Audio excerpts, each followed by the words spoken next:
പല രാജ്യങ്ങളിൽ നടക്കുന്ന യുദ്ധങ്ങളെ പ്രമേയമാക്കി പുൽക്കൂടുകൾ തയ്യാറാക്കി ദക്ഷിണ കൊറിയൻ തലസ്ഥാനമായ സിയോളിലെ കത്തോലിക്ക ഇടവകകൾ യുദ്ധ സാഹചര്യത്തെയും കഷ്ടപ്പാടുകളെയും ജീവകാരുണ്യത്തെയും കുറിച്ച് അവബോധം വളർത്തുന്നതിനായി ബൈബിൾ വാക്യങ്ങളും ഇതോടൊപ്പം സ്ഥാപിച്ചിട്ടുണ്ട്. യുദ്ധവും സമാധാനവും ജീവിതവും മരണവും എന്ന തലക്കെട്ടിലുള്ള പുൽക്കൂട് ഉക്രൈനിലെയും ഇസ്രായേൽ ഗാസ സംഘർഷത്തിന്റെയും ആഘാതത്തിന്റെ ഓർമ്മപ്പെടുത്തലാണെന്ന് മുഗ്ഡോങ് കത്തോലിക്ക ദേവാലയത്തിലെ വികാരി ഫാദർ സോങ് ചാസിയോൺ പറഞ്ഞു. ഉക്രൈനിലും ഗാസയിലും നടക്കുന്ന യുദ്ധത്തിൽ ഹൃദയം തകർന്നിരിക്കുന്നവരിലേക്ക് സമാധാനത്തിന്റെ രാജാവായ ഉണ്ണിയേശുവിനെ വരവേൽക്കാൻ ഇത് പ്രചോദനമാകുമെന്നും അദ്ദേഹം കൂട്ടിച്ചേർത്തു. ഇസ്രായേലും ഹിസ്ബുള്ളയും തമ്മിലുള്ള സംഘർഷത്തിനിടയിൽ തെക്കൻ ലെബനനിലെ ക്രിസ്ത്യൻ ഗ്രാമങ്ങളിൽ താമസിക്കുന്നവരിൽ 90% പേരും തങ്ങളുടെ വീടുകളും സ്വത്തുക്കളും ഉപേക്ഷിച്ച് പലായനം ചെയ്തുവെന്ന് ശരിവയ്ക്കുന്ന റിപ്പോർട്ട് പുറത്ത്. ഒക്ടോബറിൽ ഇസ്രായേൽ ഹമാസ് യുദ്ധം ആരംഭിച്ചതിനെ തുടർന്ന് ലെബനനിലെ ഇറാൻ പിന്തുണയുള്ള ഷിയ തീവ്രവാദ ഗ്രൂപ്പായ ഹിസ്ബുള്ള ഇസ്രായേൽ ലെബനീസ് അതിർത്തിയിൽ ഇസ്രായേലിനെ ആക്രമിക്കാൻ തുടങ്ങിയിരുന്നു.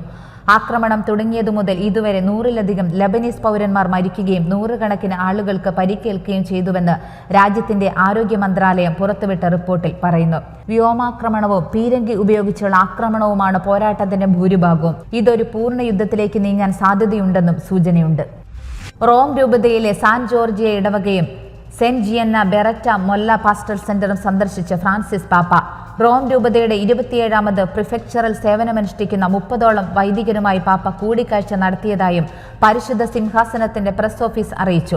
കഴിഞ്ഞ ദിനം റോമിലെ സഹായമെത്രാൻ ഡാരിയോ ഗർവാസിയും സാൻ ജോർജിയോയിലെ ഇടവക വികാരി father Romeo Antonio Vettorato, pastor center director father Andreas Nabu, കനോഡിയൻ സൺസ് ഓഫ് ചാരിറ്റിയിലെ അംഗങ്ങളായ 2 സന്യാസ വൈദികരും സന്നിഹിതരായിരുന്നു.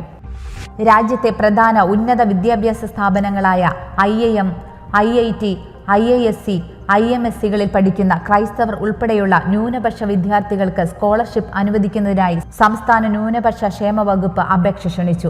2023-2024 സാമ്പത്തിക വർഷം ഉപരിപഠനം നടത്തുന്നവർക്കാണ് സ്കോളർഷിപ്പ് അനുവദിക്കുന്ന കോഴ്സുകൾ സംബന്ധിക്കുന്ന കൂടുതൽ വിവരങ്ങൾക്ക് www.minority-welfare.kerala.gov.in എന്ന വെബ്സൈറ്റിൽ ലഭ്യമാണ്. ജനുവരി 5 വരെ അപേക്ഷകൾ സ്വീകരിക്കുന്നതാണ്. ഇരിഞ്ഞാലക്കുട രൂപത മാതൃവേദി സംഗമം അമ്പഴക്കാട് സെന്റ് തോമസ് ഫൊറോന പള്ളിയിൽ വെച്ച് നടന്നു. രൂപത ഡയറക്ടർ റവറൻ ഡോക്ടർ ആൻഡോ കരിപ്പായി ആമുഖ പ്രസംഗം നടത്തി. അമ്പഴക്കാട് ഫൊറോന പള്ളി വികാരി റവറൻ ഫാദർ സെബാസ്റ്റ്യൻ നടവരമ്പൻ ഉദ്ഘാടനം നിർവഹിച്ചു. രൂപത പ്രസിഡന്റ് ബേബി പൗലോസ് അധ്യക്ഷത വഹിച്ചു. അമ്പഴക്കാട് ഫൊറോന പള്ളി അസിസ്റ്റന്റ് വികാരി ഫാദർ ഗ്ലിഡിൻ പഞ്ഞിക്കാരൻ അനുഗ്രഹ പ്രഭാഷണം നടത്തി. സത്യസഭയെ അനുദിനം അറിയുവാൻ, സഭയെ സ്നേഹിക്കാൻ സൺഡേ ശാലോം യൂട്യൂബ് ചാനൽ ഇപ്പോൾ തന്നെ സബ്സ്ക്രൈബ് ചെയ്യുക.